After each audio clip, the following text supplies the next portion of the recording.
Hello and welcome to this brief presentation on feminist theory covering radical, Marxist, liberal and difference or postmodern feminism. And this presentation has been produced by revisesociology.com.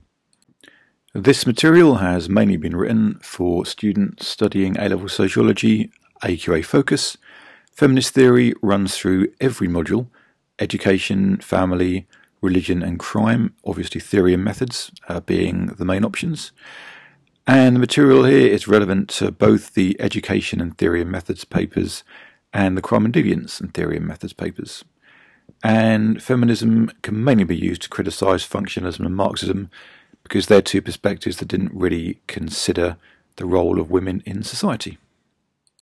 And here's a summary grid of what we're going to cover: the four theories, focusing on the key ideas, strategies for change, and criticisms. There will be more than one criticism as we go, but this is just a summary grid. So just a quick knowledge disclaimer. Students for A-level sociology need to know some knowledge, and the knowledge they need to know to pass the exam is determined by the AQA exam board, who in turn take their knowledge from various A-level sociology textbooks. So I've adapted material from the main sociology textbooks and summarised it into this presentation and onto my blog. Now, where feminism is concerned, there is a reasonable chance that the people that wrote the textbooks have misrepresented what the actual feminists themselves say, and especially the four big theories that A-level sociology likes: Marxist, radical, liberal and difference/postmodernist.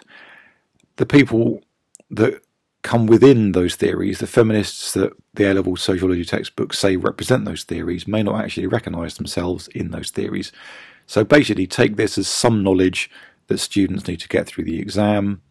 It's not necessarily the actual truth about what the actual feminists themselves would say. Okay, so it's just some knowledge for A-level sociology.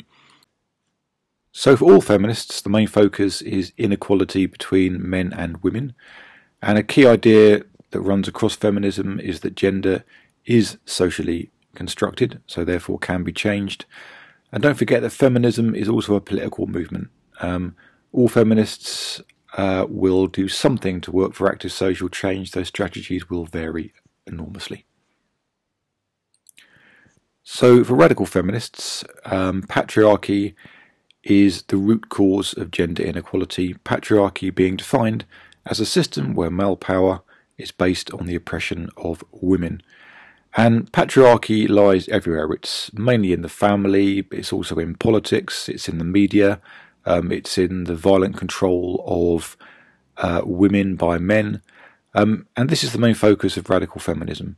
Now, according to Rosemary Tong, there are two types of radical feminists: the libertarian feminists, for whom the eradication of gender inequality is the main goal, and cultural feminists who believe that femininity is superior and should be celebrated.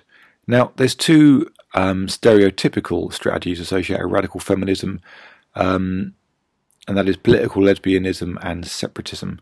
Not all radical feminists agree with those, they're just the most extreme strategies.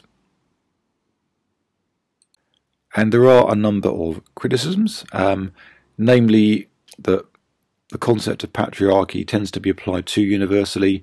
It ignores the diverse experiences of women, and it tends to be too extreme in that men are seen as being too bad, women are being seen as too good. And the case of Suella Braverman suggests that not all women are necessarily nice. Some women are just horrible.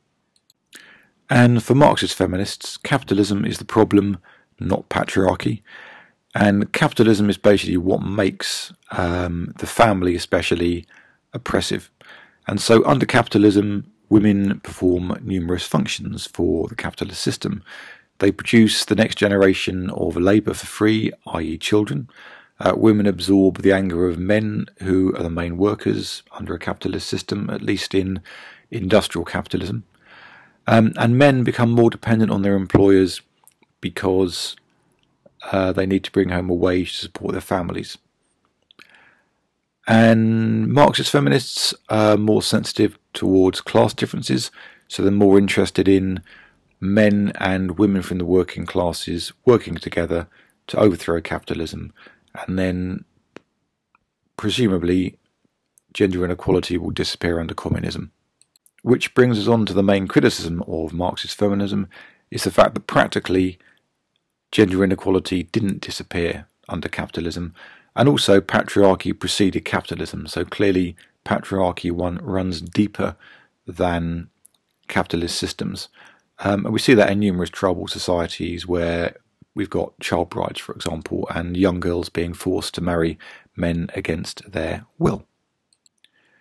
So liberal feminism is really mainstream feminism, and these are the women who believe that we don't really need to focus necessarily on power inequalities in domestic life. We can focus mainly on the public sphere. So the main thrust here is to achieve gender equality through social policy, such as focusing on equal pay, focusing on discrimination in politics and in the workplace.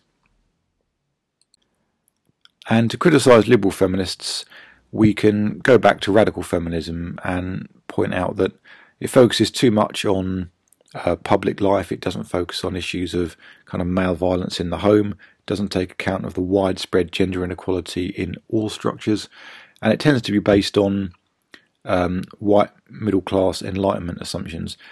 So liberal feminists tend to focus on strategies that benefit women that are already doing okay in life, rather than women that are oppressed within the family, for example. So postmodern feminists criticise previous theories for tending to see women as one group, and they believe in intersectionality. That is, the experience of women varies with how their class background, their ethnicity, their sexuality all intersect. And they criticise previous theories for being universalistic, and they're more interested in language and discourse and power and knowledge rather than politics and opportunities.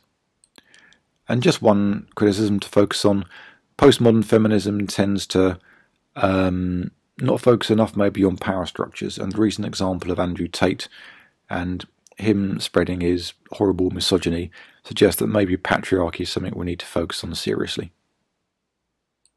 And just a reminder of the summary grid, we've covered radical Marxist liberal indifference, and we've looked at the key ideas, strategies for change, and some criticisms as well. And next steps of feminism, you can see revisedsociology.com for a much more in-depth look at all of these issues. Feminism goes much deeper at A2. This is really a quicker introduction for AS. And you'll mainly find feminism within the topics on the family, religion, and especially global inequalities taught in global development.